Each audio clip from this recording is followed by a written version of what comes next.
Harry's Wife, Part 104.12. You're an utter joke. Narcissists do not like to be ridiculed. From the lesser through to the ultra, we do not like to be ridiculed, but our response to being ridiculed varies.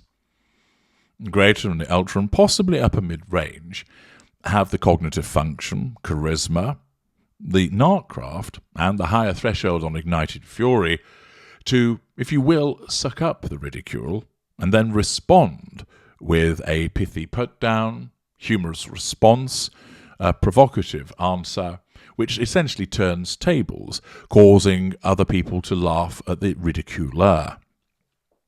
Instead of having a hissy fit, throwing a tantrum and storming out of the pub, headbutting the person that engaged in ridicule, throwing a drink over them, or sitting and sulking. Instead, the response of the more evolved narcissist is to suck it up and turn tables. They keep the ignited fury under wraps and utilize an alternative form of manipulation which finds favor with the onlookers, making the initial ridiculer the one that becomes the subject of ridicule. But for all of the other narcissists, the lessers, low mid-range, middle range A, middle range B, they invariably struggle to deal with it in a similar way and instead respond with violence, destruction of property, sitting and sulking, turning on the waterworks, storming out of the situation, and making themselves look like a big, bad baby. Ridicule gets to the narcissist because many narcissists don't have a sense of humour. And furthermore, ridiculing a narcissist is basically saying, I'm not taking you seriously. And the narcissist must always be taken seriously because we're such important people. And your failure to take us seriously means that you are thus threatening our sense of control because you're impacting upon the way that we want to be seen by the world. You're not being a compliant appliance. Therefore, ridiculing us, taking the piss out of us, taking the Markle, mocking us, laughing at us, not with us, are all problems for the narcissist. And this has become an increasing problem for Harry's wife, that she has become a subject of ridicule. Why? Her skin colour? Of course not. The fact that she's a woman? No. The fact that she's American? Absolutely not. No. It all revolves around what? Her behaviour. She is the one who does stupid things. She's the one that comes out with the word salads. She's the one that comes out with the lies. She's the one that comes out with the exaggerations. She's the one that revises history. She's the one that comes out with pretentious gobbledygook. All of that leads her to be ridiculed. The fact that she engages in behaviours which aren't becoming somebody in their 40s. The fact that she goes on as if she is something that has come from heaven to save the human race. She, of course, wrapped up in her hermetically sealed delusion, fails to see that it makes her look stupid. That's why there are many narcissists who engage in behaviours which make them entertaining, although they are a figure of fun. But some will embrace that because they're still getting what they require. So, for instance, there will be certain narcissists, usually seen more among the lessers, lower lesser, middle lesser, and upper lesser A, sometimes occasionally lower mid-range, that will play the clown. But because the narcissism has deigned that that's what they're going to do, they actually have control still when they become that figure of derision. Other narcissists prefer to keep themselves within being seen as serious, and therefore the serious bananitarian that is Harry's wife means that in those circumstances, to suggest that she isn't that serious bananitarian politician and that to laugh at her finds no favour. She can't laugh at herself. She doesn't have that capacity at all. Occasionally, she might attempt to do that, but it misfires because she doesn't actually know how to do it properly. Her narcissism has not effectively learned in that way.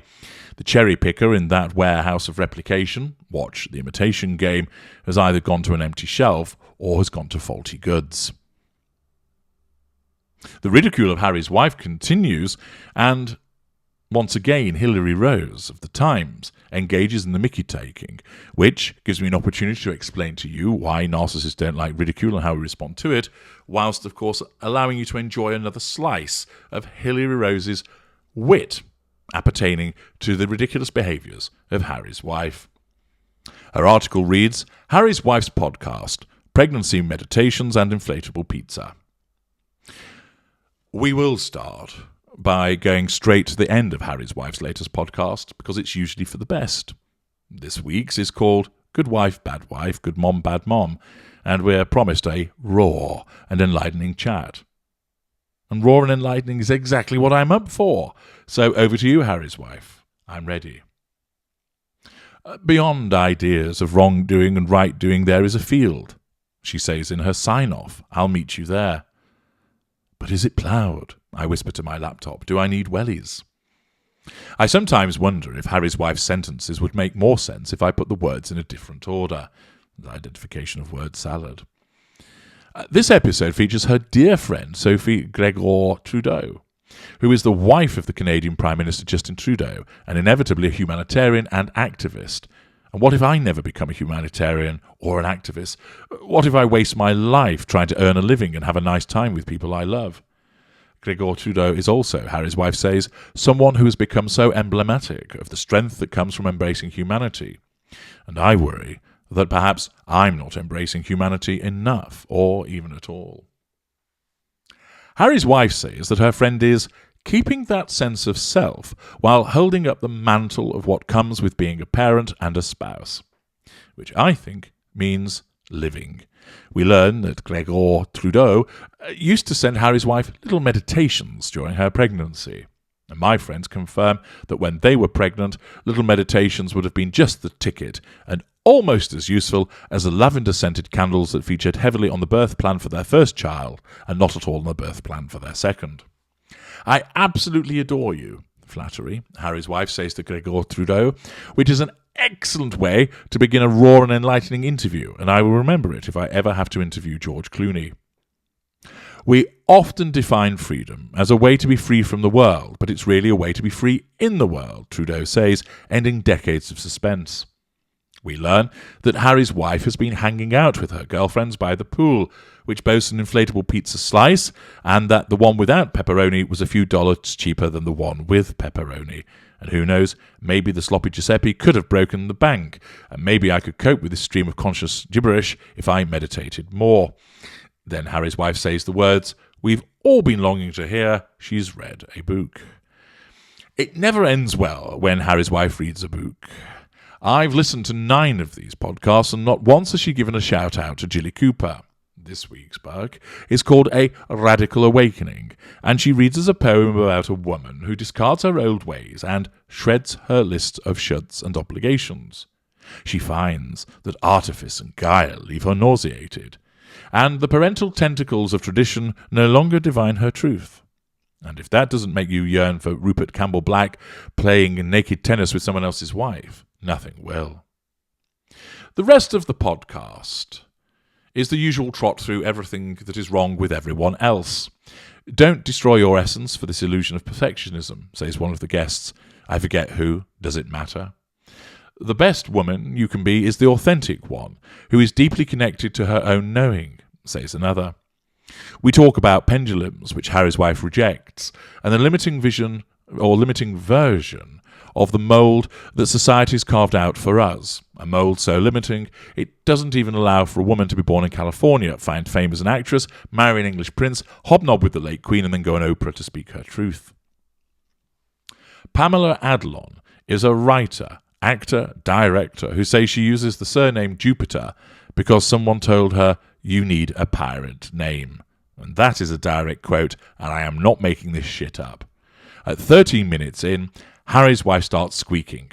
I worry that the mould may be too tight, but in fact it's because she's worrying what it means to be a person in the world in which the most nuanced and real way, which again I think means living. Harry's wife confesses that, like Adlon, she once studied to get British citizenship, but found the citizenship questions very hard, so she'd asked Harry, because he's bound to know where Stonehenge is and who's the head of state.